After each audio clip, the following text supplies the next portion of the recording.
9 декабря в президент-отеле прошла очередная встреча министров иностранных дел стран-членов Организации договора о коллективной безопасности. В ОДКБ входят Армения, Белоруссия, Казахстан, Киргизия, Россия, Таджикистан и Узбекистан. По своему содержанию ОДКБ является прежде всего фактором военно-политического сдерживания. Официально государства-члены никого не рассматривают в качестве противника и выступают за взаимовыгодное сотрудничество со всеми государствами. При этом ОДКБ остается открытой для присоединения к ней других государств, разделяющих ее цели и принципы. Основным лейтмотивом встречи стало намерение продолжать развитие союзнического взаимодействия входящих в ОДКБ государств по вопросам укрепления стабильности и безопасности в регионе ответственности организации. Сегодняшнее заседание Совета министров иностранных дел, обороны и Комитета секретарей Советов безопасности ОДКБ проходит в контексте подготовки к очередной сессии Совета коллективной безопасности. В период председательства Российской Федерации в Организации договора коллективной безопасности, начиная с саммита в июне прошлого года, мы концентрировали усилия на приоритетных направлениях взаимодействия, определенных главами государств. Это прежде всего внешнеполитическая координация, дальнейшее строительство коллективных сил оперативного реагирования, завершение формирования миротворческих сил, военно-техническое, военно-экономическое сотрудничество.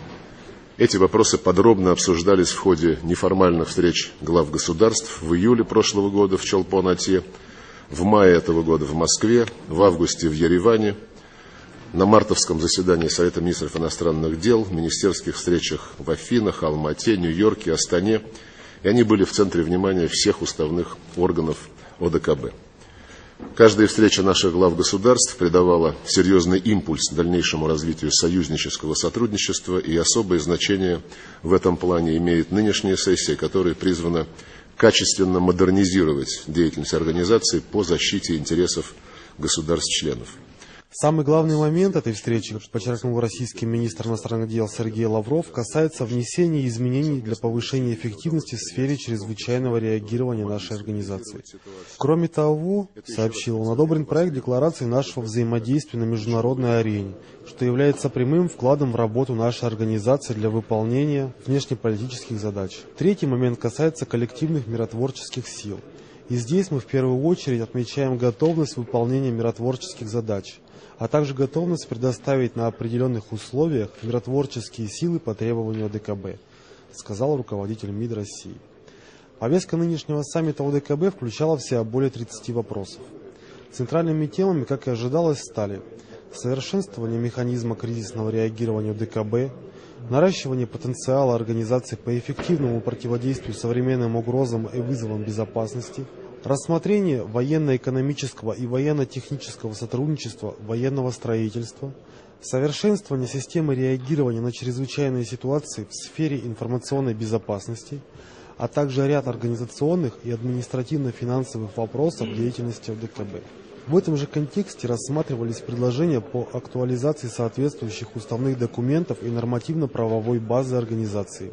На заседании руководящих органов ОДКБ удалось согласовать все вопросы. Итогом московского саммита стало то, что на заседании руководящих органов ОДКБ удалось согласовать все вопросы и подготовить ряд ключевых проектов, в том числе о повышении эффективности организации в сфере чрезвычайного реагирования и применения миротворческих сил. Об этом, подводя итоги совместного заседания Советов министров иностранных дел, обороны и секретарей Советов безопасности государств-членов организации, прошедшего накануне в Москве саммита, сообщил глава российского МИД Сергей Лавров. В рамках совещания был представлен на подписание совершенно новый документ – «Положение о порядке реагирования на кризисные ситуации ОДКБ». Этот документ регламентирует алгоритм работы постоянно действующих рабочих органов, предусматривает проведение экстренных консультаций и принятие решений о мерах, направленных на предотвращение кризисной ситуации. Предваряющее обсуждение соглашения о коллективных силах оперативного реагирования ОДКБ Российская Государственная Дума ратифицировала в среду. Согласно заключению профильного комитета по делам СНГ, КСОР комплектуется выделенными сторонами воинскими контингентами и формированиями сил специального назначения, которые оснащаются современным и совместным вооружением, военной и специальной техникой в соответствии с согласованными сторонами требованиями. Депутаты обосновали необходимость принятия документа тем, что в зоне ответственности АДКБ Наблюдаются осложнения военно-политической обстановки и рост конфликтного потенциала в районах, непосредственно примыкающих к территории государств, членов организации. Среди проблемных регионов указана граница Киргизии с Афганистаном и Таджикистаном. Конкретика по этому документу, в том числе и статус и процентное соотношение войск стран в общем контингенте, будет обнародована после обсуждения их Советом Безопасности ОДКБ 10 декабря. На нынешнем саммите Россия передаст годичное председательство в ОДКБ Белоруссии.